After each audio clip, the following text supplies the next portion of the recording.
¿Qué tal, hermanos? Bienvenidos una vez más a Tierra Buena para el Día del Señor. Estamos aquí el Padre Victoriano y su servidor Miguel Sanoma y vamos a abonar para la Tierra Buena del Día del Señor. Para el domingo, ¿no? Bien. Sí. Pues seguimos adentrándonos en Lucas, ¿no? Sí. Lucas nos va guiando a la entraña, y hoy a la entraña del corazón de Jesús, ¿no? Perfecto. Y hoy de manera especial está este tema que aparece ahí y que me parece que engloba todo el evangelio de este 15º domingo del tiempo ordinario, que es la compasión. La compasión. Ese es el tema central. A mí me parece, o es el que quiero subrayar, ¿no? ¿Qué más quisieras subrayar? Bueno, quiero subrayar también lo que tiene que ver con estos otros dos personajes que pasan de largo, ¿no? Hablamos mucho de, porque así es, ¿quién es mi prójimo? Que no es una discusión ahí como, no es una pregunta como fuera de lugar o inútil. Efectivamente, en Israel existía esta discusión a propósito de quién podía ser considerado prójimo, porque pues inicialmente nada más los de la comunidad judía, ¿no? Sí. Y poco a poco fueron haciendo como alguna apertura, pero que no llega a los alcances de la propuesta de Jesús, ¿no? Y donde ahí Jesús pues subraya justo la compasión, una compasión que no está compartida ni por el sacerdote ni por el levita, ¿no? Sí. La discusión no era menor. No era menor. Porque no solo la comunidad judía, dentro de la comunidad judía, los que no estaban contaminados. Ajá. Y las mujeres. Y los niños que no tenían, la iniciación. No tenían carta de residencia. No. ¿Quién es mi prójimo? ¿Hasta dónde? ¿Qué tanto es tantito, no? ¿Qué tanto es tantito? ¿Qué tanto es tantito?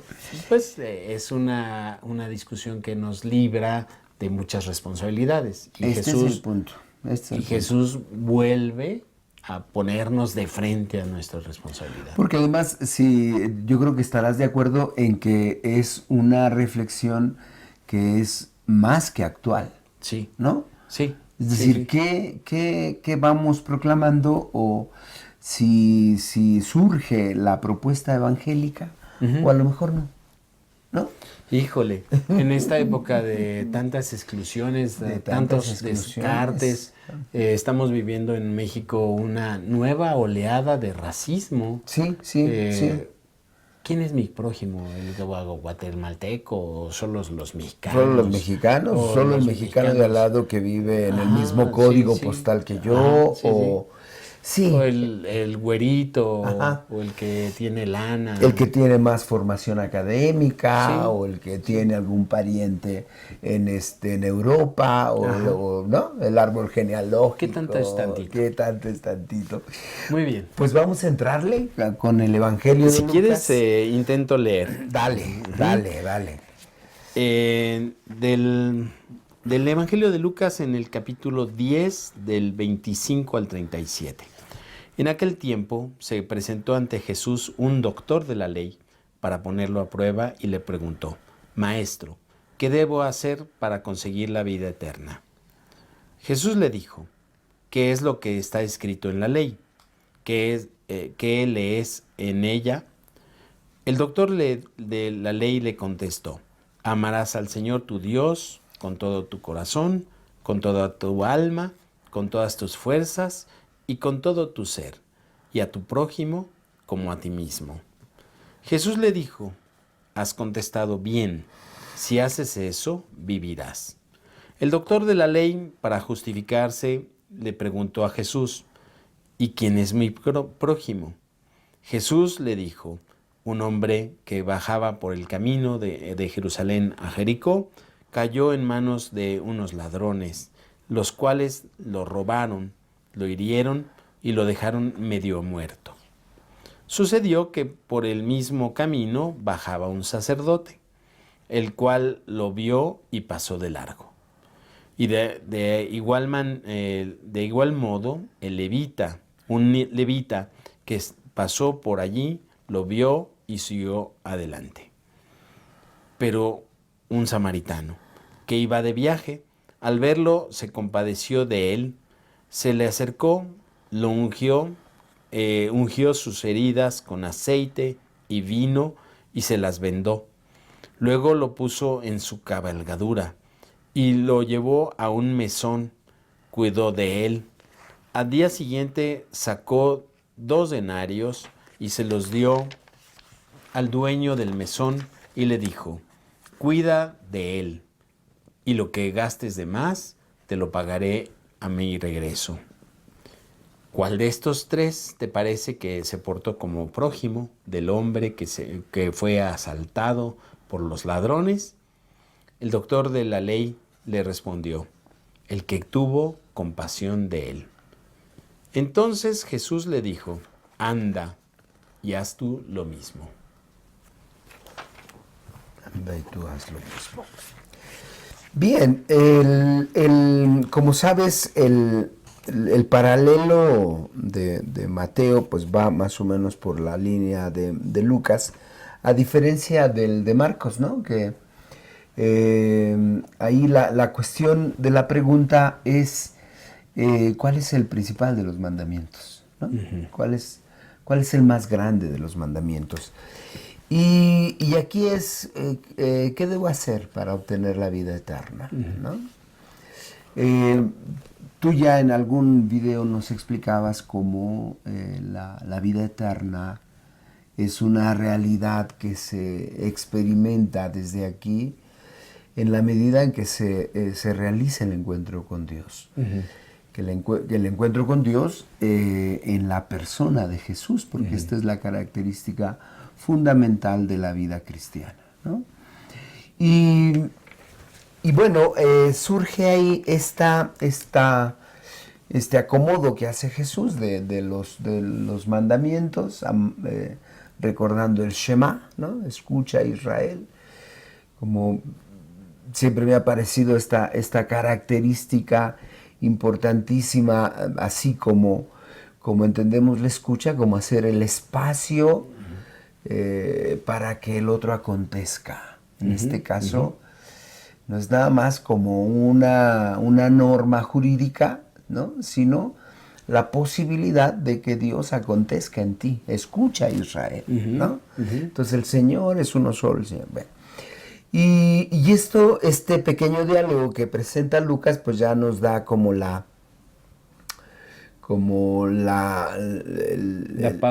pauta, ¿no? Para esa pregunta que surge de manera, dice el Evangelio, mañosa, ¿no? Sí, para ponerlo a prueba. Para ponerlo a prueba. Y ya no era un interés teológico legítimo. Y fíjate, por eso decía que es más que actual, ¿no? Sí, ya iremos viendo cómo. Como bien mencionabas, la cuestión del prójimo no era una cuestión menor. Uh-huh. En un mundo de exclusiones, porque uh-huh. a la larga la ley de Israel pues va excluyendo, sí. ¿no? va dejando de lado e incluso esto que mencionabas, dentro de la misma comunidad, las mujeres y los niños no tenían un estatus. No hacían parte de la comunidad, no tenían personalidad jurídica.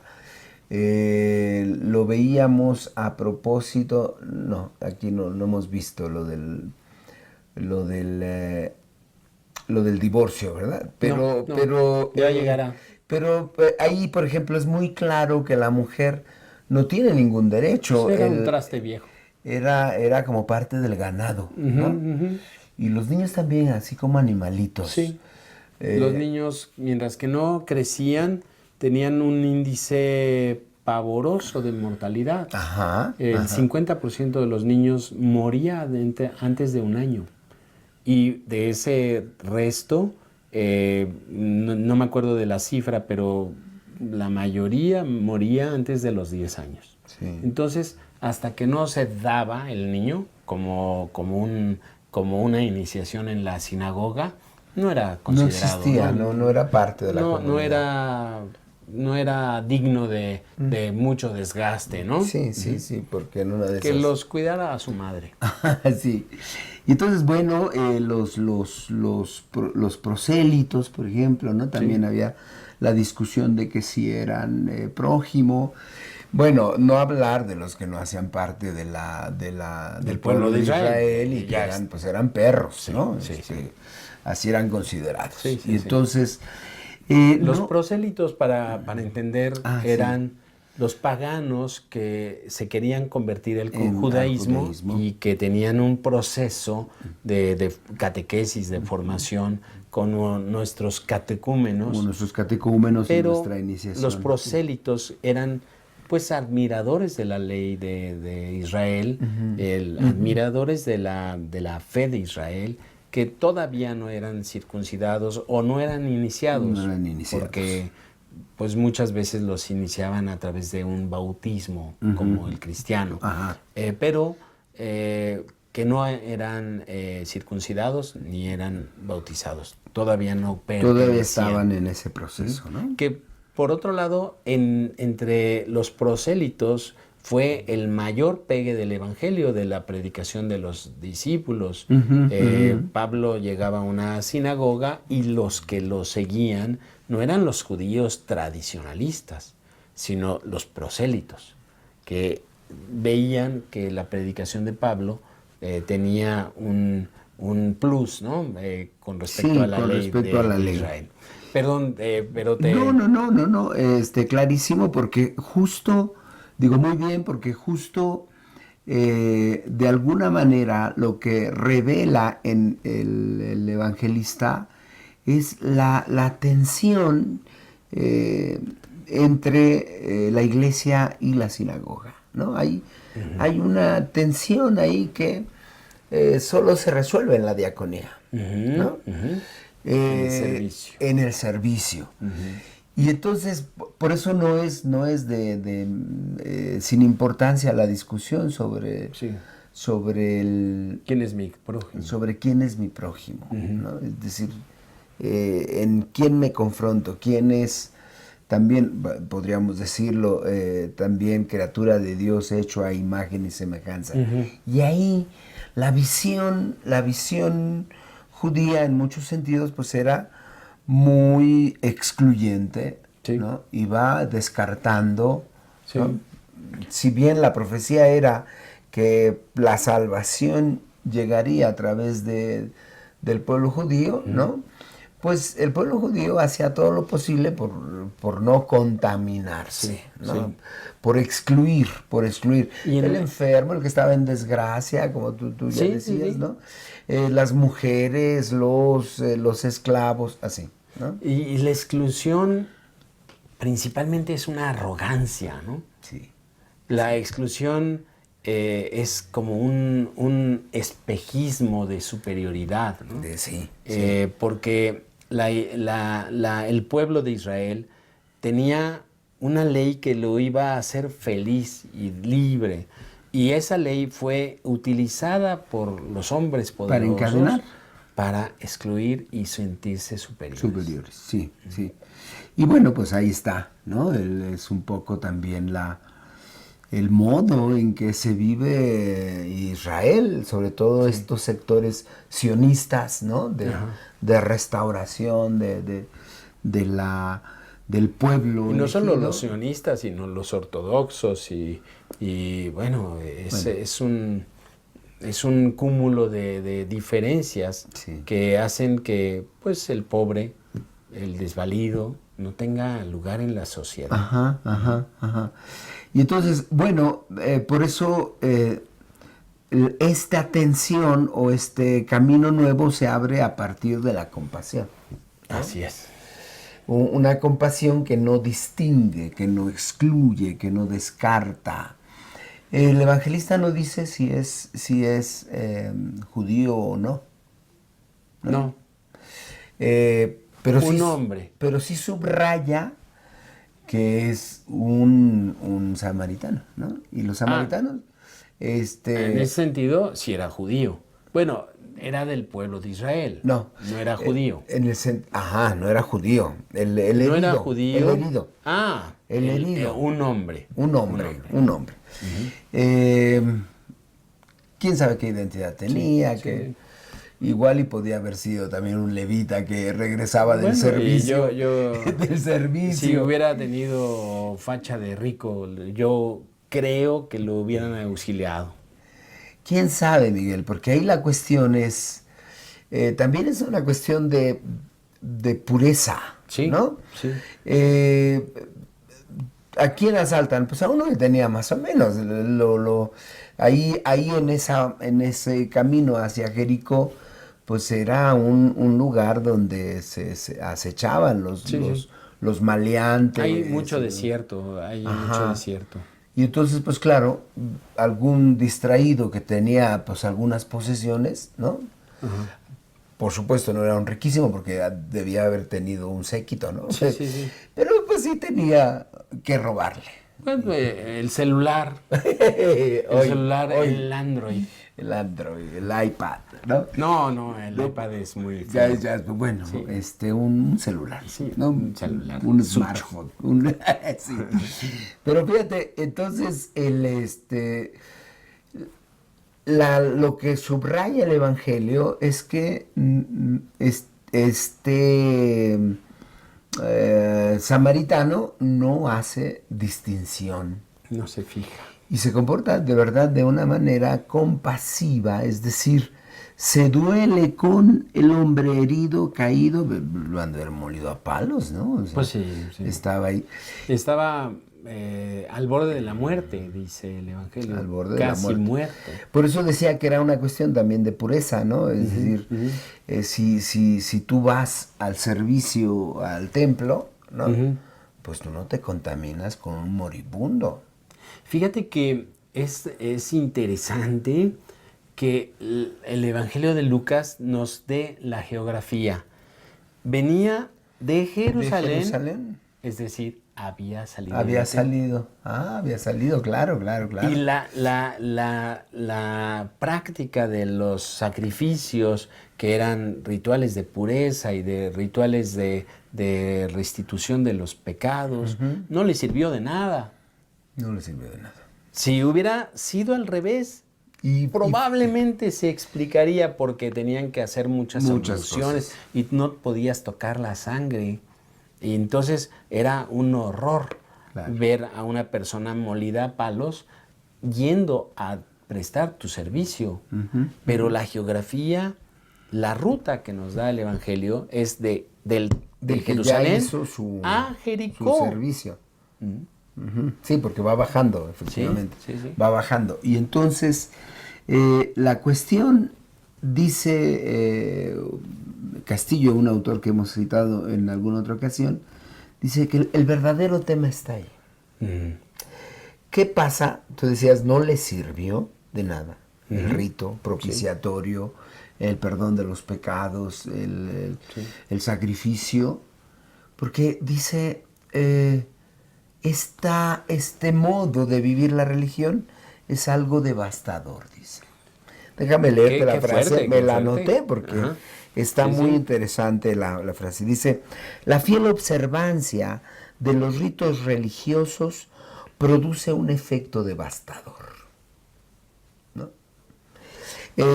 Tranquiliza la conciencia, incluso en el caso de encontrarse en la situación límite de verse ante un moribundo desamparado, ¿no? Es decir, el hecho de haber realizado correctamente, ¿no? todo el ritualismo, todo, pues eso ya me excluye, me exenta de tener que ocuparme de esas cosas. Pues si ya me ocupé de Yahvé. Desagradables. ¿No? Tan desagradables. Si ya me ocupé de Yahvé, ¿no? Sí. Y entonces, yendo más adelante, Castillo dice, el verdadero tema hoy es este. Es decir, si en la construcción de nuestra religión nosotros dejamos de lado al Evangelio para anunciar nuestra propia religión. Y pensaba yo, pues obviamente en todas las discusiones que hemos venido planteando a propósito de los ataques hacia el Santo Padre, donde la discusión para encontrar la pureza más alta, ¿no? Lo más ortodoxo, lo sublime, la posibilidad.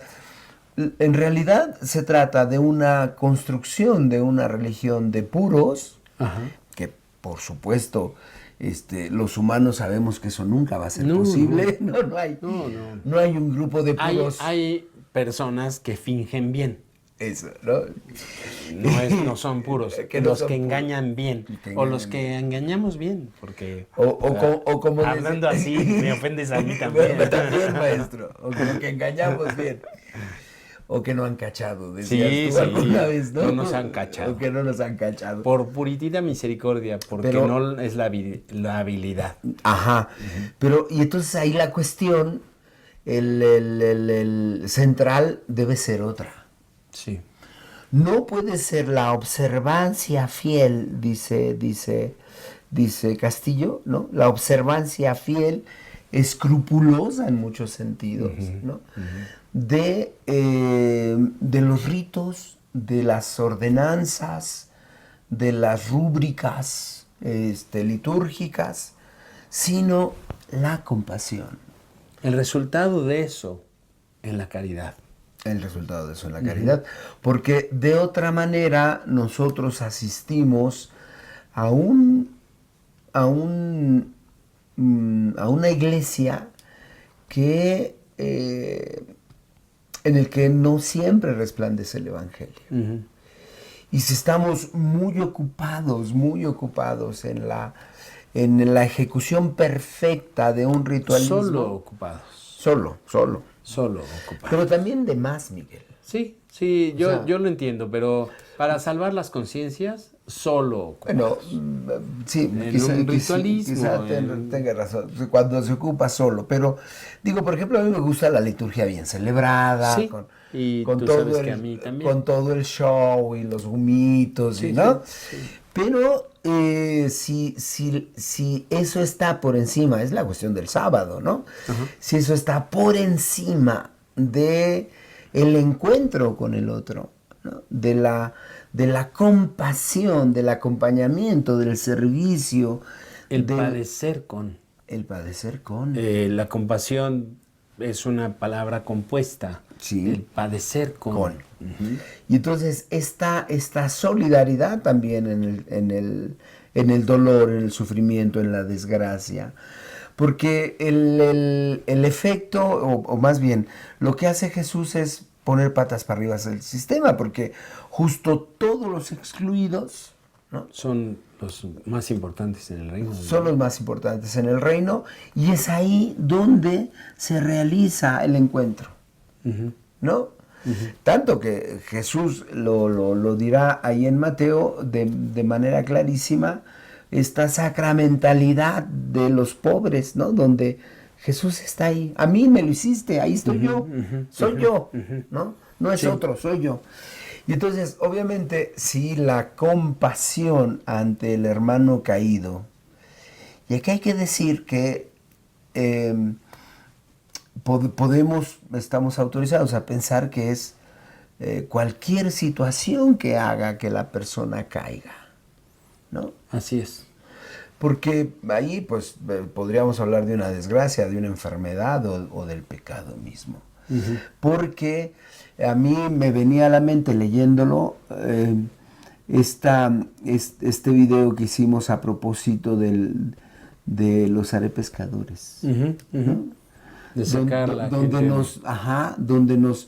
nos invitabas a ver más allá en la negrura del mar, en lo concentrado de lo malo, de lo perverso, de lo pecaminoso. Ahí no hay frontera, pues, ¿no? No hay frontera. Por eso este concepto, que luego nosotros decimos que como de manera universal, pero es como más particularmente como toda persona humana es mi prójimo. Porque en realidad pues no hay como personas exentas de sufrimiento o de dolor o de miseria, me refiero a la cosa más interior, ¿no? La desgracia como un sentimiento que necesite ser acompañado, que necesite ser escuchado, que necesite que le curen las heridas, que le fajen, que lo carguen, que lo carguen. Fíjate, tú recordarás que hubo un tiempo que en la iglesia se puso de moda un principio caritativo, ¿no? De la caridad, sobre todo aquí en la arquidiócesis yo lo escuché muchísimo, donde se decía, no, es que lo que nosotros tenemos que hacer es enseñarle a pescar. No darle el pescado. Ajá, sí. Y eso no es evangélico, ¿no? Sí. Todo esto que a veces se quiere hacer a través de iniciativas de la sociedad civil o incluso organizaciones eclesiales, ¿no? Donde vamos a formarlos, vamos a promover a la persona, No, hay momentos en que te lo tienes que cargar. Así es. ¿No? Hay momentos en que no va a poder que pescar, ni siquiera llegar al lago, ¿no? Y entonces, ¿qué necesitas? Darle de comer. Y tantas veces darle de comer en la boca porque no puede materialmente sostenerse. Y entonces cambia totalmente el enfoque de un Dios que no está ya exigiendo una pureza, quién sabe cuál, ¿no? Una pureza, además, hay que decirlo, imposible. Sí. Y entonces te viene a la mente todas estas discusiones, ¿sabes? Todo esto que veníamos diciendo a propósito de la moral cristiana y a propósito de las apasionadas discusiones que hay en algunos sectores con respecto a lo que va diciendo el Papa, sí. ¿no? Donde yo sí me atrevería a preguntar si está delante el Evangelio, o mejor, si lo que anima mi celo por la pureza extrema es el Evangelio, o cierta arrogancia, cierto... Es una búsqueda de sí mismo, ¿no? Sí. Donde pues no hay un auténtico encuentro, porque pues en el corazón ocupado por sí mismo, por el egoísmo, lo decíamos a propósito de que no se busque a sí mismo, ¿no? Pues ahí ya no hay espacio ni para Dios, ni para el prójimo, ni para uno mismo, porque el ego inflado, sí. pues no deja muchos espacios, ¿no? Sí. Te va haciendo así. Es como la pureza ritual, es como los globos de Cantoya, puro aire caliente. Sí, son globos inflados. Sí. Y se extingue, ¿no? Se extingue. Y entonces, bueno... Y caen, quién sabe dónde. Quién sabe dónde, pero caen. Ya no recuperan los aritos. No los recuperan los 3 Reyes Magos. Sí. Y entonces fíjate cómo en realidad lo que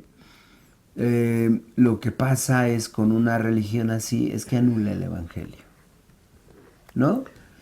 Y el Evangelio puso un paradigma distinto. Ajá, totalmente. Y este paradigma que hace el ser perfectos como vuestros padres perfectos, que hace salir el sol sobre buenos y malos y hace llover sobre justos e injustos.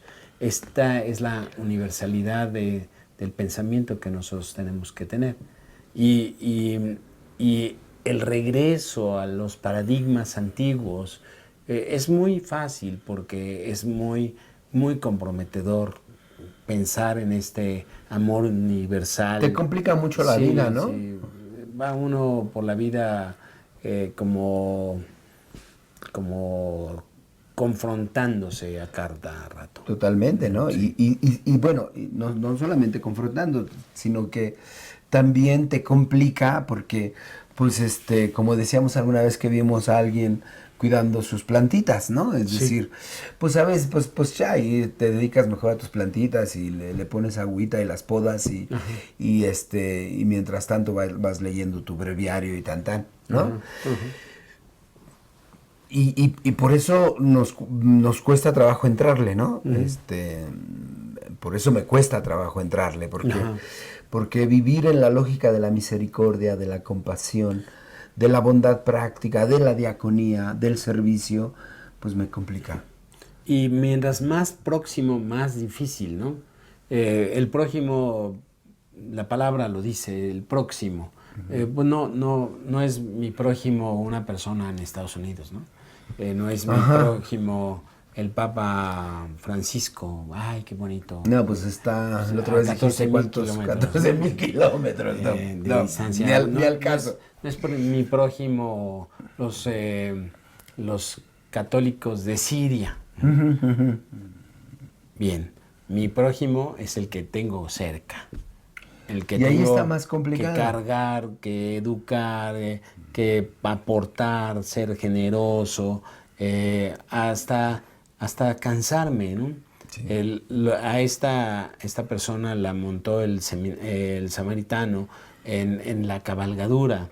Es decir, no sabemos si era un burro, un caballo, qué sé yo, pero su lugar se lo dio. Le cede. Se lo dio a él. Y él tuvo que caminar. Y tenían que caminar kilómetros y kilómetros. Y estaban ahí a mitad del camino. Sí, ¿no? Hubiera sido sensacional pasar de largo, ¿no? Y fíjate, me haces pensar en un evento de confrontación que yo tuve con alguna comunidad, donde yo decía, lo propio de nosotros, siguiendo al maestro, tiene que ser la posposición, ¿no? Es decir, ceder mi lugar. Sí. Y yo lo veía por los escritos del fundador, pero en realidad el Evangelio te lleva, te exige a eso. Debes ceder tu lugar. Decía este gran santo de la caridad, Giacomo Cusmano, decía, si falta un plato de sopa, que te falte a ti, no al pobre. Si falta una cama, que te falte a ti, no al pobre. Es decir, el que sigue a Jesús en el Evangelio necesita ponerse en esta lógica, porque de otra manera pues nos quedamos en los ritos, sí. Nos quedamos en los ordenamientos, en la autocomplacencia y en la arrogancia y no hay Evangelio. Y subiendo al cielo, que por cierto allí no está ahí Dios. No está. Ya lo dijo el astronauta ruso. Sí. Ahí no está Dios. Yo ya lo sabía por la teología. Menos mal. Dios está encarnado. Está encarnado. Está aquí. Se descolocó Dios, como veníamos diciendo. Y entonces, bueno, la exigencia es como en estos tiempos tan complicados, tan confusos, y pues la propuesta tiene que ser esta. Son la misma confusión que hemos tenido toda la vida. Los hombres, los seres humanos.